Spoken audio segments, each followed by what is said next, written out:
अरे और सुनिएगा, दिमाग फेल हो जाएगा। हमारा लाड़वा फेल हो जाएगा। आप बोलिए ना क्या बोल रही हैं, हम सुनने के लिए रेडी हैं।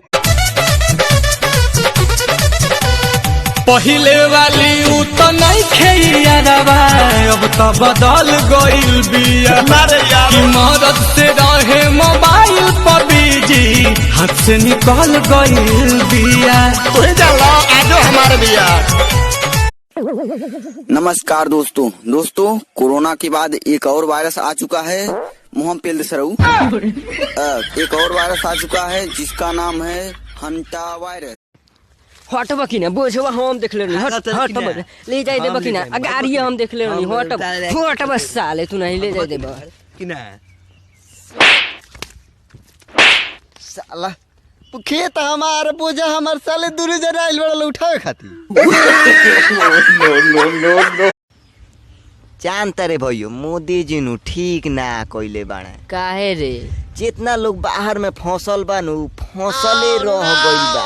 अब फिर तू वोट देबो त केकरा के प्रधानमंत्री बनइबो? हमरे के बना दे तो सही रहल। ई रानी चल ना होने से घुमा लिए। हमरा माल के कहां लेके जाता रे? इतहार माल नहीं है, गांव भ के हर एक माल ही है। नो ये जाने गुहावरी चुमा दो ना। ये सार हमरा मेहरारू के चुम्मा काई लेता रे? इतहार मेहरारू ना ही है, पहिल की हमर माल है। देख लो गीजा फोटो, गीजा मार दे बता। हाँ कौन चीज है? दादी आज मेरा दादी बेटा दी वही जो मारे ना मन दे कुछ ना रे तो वही जो पटाखा सारा मुआ करे। ई बुका जी चले कहने से घूम के आवल जाओ। ना रे बोतड़ी वाला मालवा हमार मन को ले भी कोरोना वायरस हो जाई।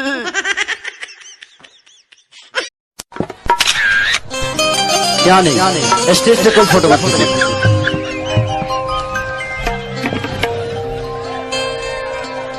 के प्यारी नहीं खेल खल